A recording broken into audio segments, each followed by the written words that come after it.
आता आपण जो हिस्टोग्राम काढायचं बघितलं, ज्याला आयतालिक म्हणलं, त्याच्या जागेवर आता आपण फ्रिक्वेन्सी पॉलिगॉन बघू. फ्रिक्वेन्सी पॉलिगॉन याला दुसऱ्या भाषेत वारंवारता बहुभुज असं म्हणलं.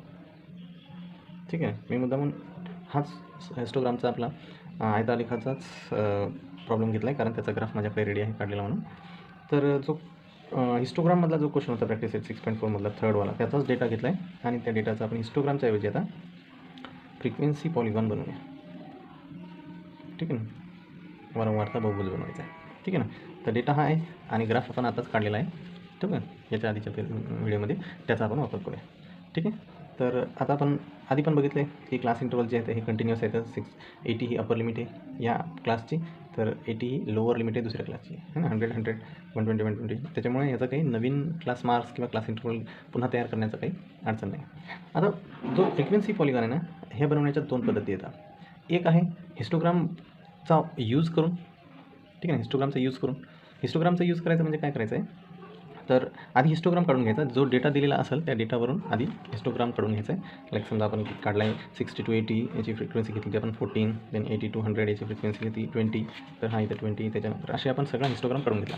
आता या हिस्टोग्रामवरूनच जर समजा तुम्हाला फ्रिक्वेन्सी पॉलिगॉन ड्रॉ करायचा असेल तर ह्याच्यासाठी काय करावं लागते,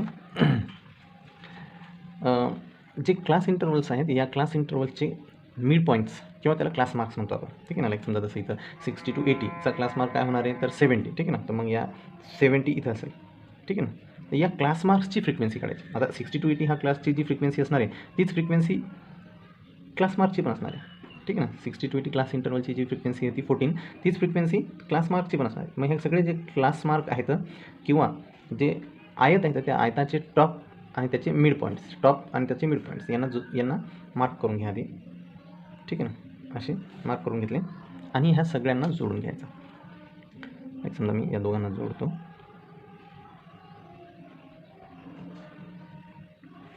नंतर या दोघांना जोडू,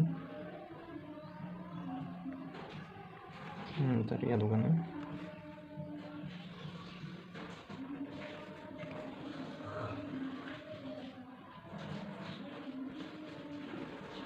नंतर या दोघांना जोडू.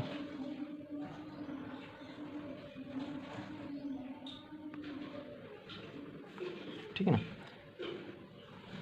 अशा पद्धतीने ना जोडून झालं. आता अज्युम केला समजा आपण की याच्या आधीचा जो क्लास इंटरवल असेल 60 to 80च्या आधीचा क्लास इंटरवल काय असेल तर 40 to 60. ठीक आहे ना.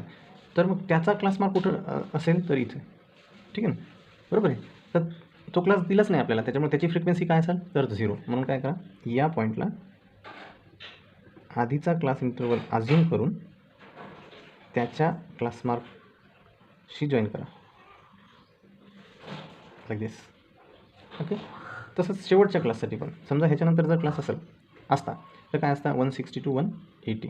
ठीक आहे ना. आणि मग 160 to 180चा क्लास मार्क काय असता 170. आणि मग 170चा हा क्लास इंटरवल दिलाच नाही.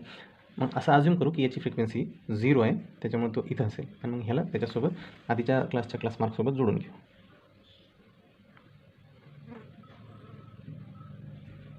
ओके. अशा पद्धतीने. तर हा झाला तुमचा जो आपण आधी पाहिलेला क्वेश्चन होता हिस्टोग्रामचा, त्याच्यासाठीचा फ्रिक्वेन्सी पॉलिगॉन. तर याची आपण स्केलमध्ये काही बदल केला नाही. ठीक आहे. याला असं ठेवलं. क्वेश्चन पण ॲज इट इज आहे. फक्त आपण काय केलं, जो हिस्टोग्राम सांगितला होता त्याच्या जागेवर आपण फ्रिक्वेन्सी पॉलिगॉन म्हणजेच वारंवारता बहुभुज काढला. अशाच पद्धतीने तुम्हाला क्वेश्चन प्रॅक्टिस सेट 6.5मध्ये फ्रिक्वेन्सी पॉलिगॉनवर दिलेले आहेत, तर तेही तुम्हाला अशाच पद्धतीने सॉल्व करता येतील. ही होती पहिली मेथड. याच्यामध्ये काय केलं आपण की हिस्टोग्रामचा वापर केला बाय युझिंग हिस्टोग्राम, कारण आपण आधी आयतालेख काढला होता आणि त्या आयतालेखावरून आपण वारंवारता बहुभुज काढला. ठीक आहे ना. आता दुसरी पद्धत जर का काढतो म्हणलं, ठीक आहे ना, तर दुसऱ्या पद्धतीत काय करायचं आपल्याला, हिस्टोग्राम काढायचा नाही, म्हणजे आयतालेख काढायचा नाही आणि बिना आयतालेख काढता आपल्याला वारंवारता बहुभुज काढायचा. सोपं आहे. कसं, समजा आता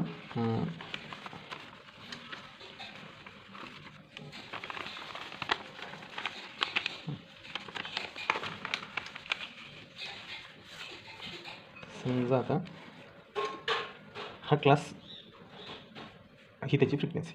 ठीक आहे ना. तर आता ह्या क्लाससाठी क्लास मार्क म्हणजे एक्स कोऑर्डिनेट घ्यायचा, कारण क्लास आपण इकडे घेतो एक्स ॲक्सिसवर, आणि फ्रिक्वेन्सी इकडे घेतो आपण. त्याच्यामुळं क्लास मार्क हा झाला या क्लासचा क्लास मार्क, हा झाला या क्लाससाठी एक्स कोऑर्डिनेट, तो किती ते 6 to 80चा 70, आणि फ्रिक्वेन्सी हे झालं वाय कोऑर्डिनेट, हे झाले त्याचे कोऑर्डिनेट्स. या क्लाससाठी जो पॉईंट आपल्याला घ्यायचा आहे त्याचे कोऑर्डिनेट हे झाले. तसंच सेम वे या क्लाससाठी, या क्लासचा क्लास मार्क काय ते 80 to 100चा 90, आणि फ्रिक्वेन्सी 20, म्हणजे एक्स कोऑर्डिनेट झाला क्लास मार्क, वाय कोऑर्डिनेट झाला फ्रिक्वेन्सी. नंतर या क्लासचा क्लास मार्क काय ते 110 आणि फ्रिक्वेन्सी 24, तर हा झाला पॉईंट. या क्लाससाठी पण पॉईंट जर का काढतो तर त्याचे कोऑर्डिनेट होतील क्लास मार्क याचा 130 आणि फ्रिक्वेन्सी 22. या क्लाससाठी पण सेम वे क्लास मार्क होईल 150 आणि फ्रिक्वेन्सी आहे 16. आता हे जे पॉईंट आहेत हे पॉईंट हे झाले कोऑर्डिनेट्स ऑफ पॉईंट्स. ठीक आहे ना. तर अशा पद्धतीने आता आपण क्लास मार्कला एक्स कोऑर्डिनेट म्हणलं आहे आणि फ्रिक्वेन्सीला वाय कोऑर्डिनेट म्हणलं आहे, हे याच्यावर प्लॉट करायचे असतात ग्राफवर. तर त्याच्यासाठी आधी काय करायला लागलं आपल्याला, आता हा हिस्टोग्राम जो आहे हा ड्रॉच करायचा नसतो जर आपल्याला दुसऱ्या मेथडनं सॉल्व करायचा असेल. ही पहिली मेथड होती कोणती, बाय युझिंग हिस्टोग्राम. आता दुसरी मेथड पाहतो आपण. त्याच्यासाठी मी आधी हा हिस्टोग्राम जो होता हा काढून टाकतो.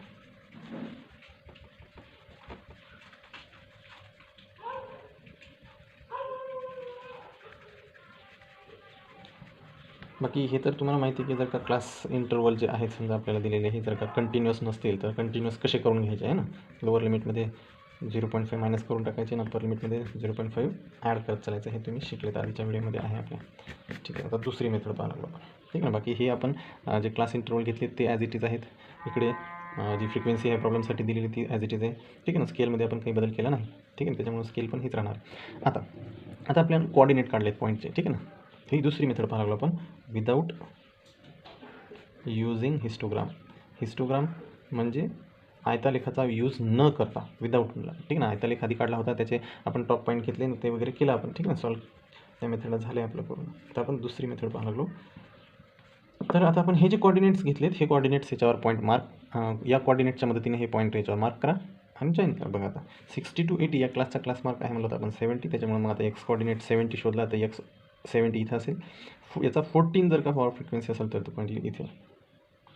ठीक आहे ना. या पॉईंटचे कोऑर्डिनेट आहेत आपल्या 70,14, म्हणजे हा झाला तो पॉईंट आपला. दुसरं आहे 90 आणि 20. एक्स ॲक्सिसवर 90 म्हणजे इथे येते आणि त्याचा वाय ॲक्सिसवर 20 पाहिजे आपल्याला, म्हणजे तो इथे येईल. ठीक आहे ना. हा झाला दुसरा पॉईंट, त्याचे कोऑर्डिनेट आहेत 90,20. त्याच्यानंतर तिसरा पॉईंट आहे आपला 110. एक्स ॲक्सिसवर 110 तो इथे येतो आणि देन 110 याची फ्रिक्वेन्सी आहे 24. सो 24 म्हणजे इथे. तर याचे कोऑर्डिनेट आहेत आपले 110 आणि 24. त्याच्यानंतर नेक्स्ट पॉईंट आहे आपला 130. एक्स कोऑर्डिनेट 130 म्हणजे इथे येणार आणि 22. 130ची फ्रिक्वेन्सी आहे 22 म्हणजे तो 130 इथं आला. याची 130ची फ्रिक्वेन्सी आहे 22 म्हणजे तो इथे येणार, म्हणजे 130,22 हा झाला तो पॉईंट.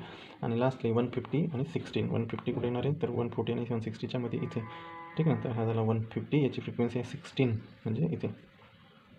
ठीक आहे ना. सो 150,16 हा झाला तो पॉईंट. बस आता यांना जॉईन करायचं. पहिलं याला जॉईन करू. जो वारंवारता बहुभुज काढत आहोत त्याच्यासाठी आपण आयतालेखाचा वापर केला नाही. ठीक आहे.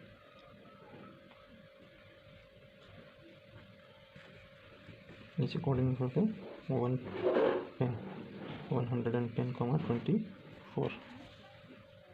ओके. देन इकडे याच्यासोबत याला जोडून घेऊ आणि देन झाले ना 1 2 3 4 5 1 2 3 4 5. अशा पद्धतीने तुमचा आता याला एक्स ॲक्सिसवर घ्यावं लागणार आहे. तर जसं मी मगाशी आपण हिस्टोग्राममध्ये बघितलं होतं किंवा हिस्टोग्रामचा यूज करून मध्ये सांगितलं होतं की या क्लासच्या आधी जर का क्लास असता तर तो कुठला असता 40 to 60. ठीक आहे ना. आणि मग 40 to 60ची जो क्लास असेल त्याचा क्लास मार्क काय असतं तर 50. मग 50 कुठे येत असते इथं आला असता. ठीक आहे ना. म्हणजे याची हा क्लास दिलाच नाही, याचा अर्थ याची फ्रिक्वेन्सी किती घेता येईल तर 0 घेता येईल. म्हणजे ह्याला आपल्याला या फ्रिक्वेन्सीसोबत, म्हणजे हा पण आपला एक पॉईंट आहे कुठला 50,0. ठीक आहे ना. याच्यासोबत याला जोडून घेऊ 50,0 इथे. अशा पद्धतीनं, ठीक आहे. त्याच्यानंतर इथे आपण आता हा 142 160चा क्लास दिला होता आपल्याला, त्याची फ्रिक्वेन्सी 16 होती, त्याचा पॉईंट इथे आला, ठीक आहे ना. मग ह्याच्यानंतर जर का 160च्या नंतर जर का एखादा क्लास असता तर तो काय असता 160 to 180 असता, पण तो दिलाच नाही, ठीक आहे ना. म्हणजे याचा अर्थ त्याची फ्रिक्वेन्सी आपण 0 घेतली, म्हणून त्याचा जर का मी समजा क्लास मार्क काढला तर तो काय असेल 160 आणि 180चा क्लास मार्क 170 म्हणजे तो इथे असेल, आणि तो दिलाच नाही म्हणजे याचा अर्थ त्याची फ्रिक्वेन्सी मी जर का 0 घेतली तर तो पॉईंट असेल इथे 170,0, आणि मग ह्याला याच्यासोबत जोडून घ्या. तर आपला अशा पद्धतीनं वारंवारता बहुभुज, ठीक आहे ना, वारंवारता बहुभुज बिना आयतालेखाचा वापर करता असा तयार होऊन जाईल. बाकी याच्या स्केलमध्ये काही फरक नाही केला आहे, पण याची स्केल पण हीच ठेवलेली आहे ना. 1 सेंटीमीटर बरोबर 20 मिनिट, आणि इकडे एक्स ॲक्सिसवर आणि वाय ॲक्सिसवर 1 सेंटीमीटर बरोबर 2 विद्यार्थी, हे आपण असं ठेवलं. तर हा झाला विदाऊट युझिंग हिस्टोग्राम, ठीक आहे ना. आधी आपण बाय युझिंग हिस्टोग्राम बघितलं. तर अशा पद्धतीने तुम्हाला प्रॅक्टिस सेट 6.5 मधले गणित करायचे, ठीक आहे ना. त्याच्यासाठी काय करावं लागणार तुम्हाला, फक्त जो क्वेश्चन दिलेला आहे त्या क्वेश्चनमध्ये एक टेबलमध्ये ही गोष्ट ॲड करायला लागणार आहे एक्स्ट्रा, ज्याच्यामध्ये आपल्याला कोऑर्डिनेट्स घ्यायचे आहेत फक्त. म्हणजे आयत काढायचा नाही, आयतालेख काढायचे नाही, किंवा हिस्टोग्राम काढायचे नसतील तेव्हा कोऑर्डिनेट घ्यायचे होते. आणि जर का हिस्टोग्रामचा वापर करून म्हणलं तर सिम्पल हिस्टोग्राम काढून घ्यायचं, आणि त्याचे जे टॉप आहेत त्याचे मिड पॉईंट्स हे एकमेकासोबत जोडून घ्यायचे, आणि इकडे एक्स ॲक्सिसवर त्यांना आधीचा क्लास अज्युम करायचा आणि त्या आधीच्या क्लासच्या मिड पॉईंटसोबत जोडून टाकायचं एक्स ॲक्सिसवर. तर अशा प्रकारे आपण जे पॉईंट काढले होते त्यांचे कोऑर्डिनेट्स हे क्लास मार्क आणि फ्रिक्वेन्सी होते, तर ते कोऑर्डिनेट्सच तुम्ही डायरेक्टली एक्स आणि वाय ॲक्सिसवर रिप्रेझेंट करू शकता. जसं की पहिल्या पॉईंटचा कोऑर्डिनेट एक्स कोऑर्डिनेट 70 होता, मी तो घेतला इथं. त्याच्यानंतर दुसऱ्या पॉईंटचा एक्स कोऑर्डिनेट 90 होता, मी तो घेतला इथं. तिसऱ्या पॉईंटचा एक्स कोऑर्डिनेट 110 होता, मी तो इथं घेतला, ठीक आहे ना. तर असं म्हणजे जे आपल्याला ओरिजिनल क्लास इंटरवल दिले होते त्याच्याऐवजी 60, 80, 80, 100 याच्याऐवजी आपण त्याचे क्लास मार्कसुद्धा एक्स ॲक्सिसवर मांडू शकतो, आणि फ्रिक्वेन्सी इकडच्या बाजूनं, ठीक आहे ना. अशा पद्धतीनं प्रॅक्टिस सेट 6.5 सॉल्व करा.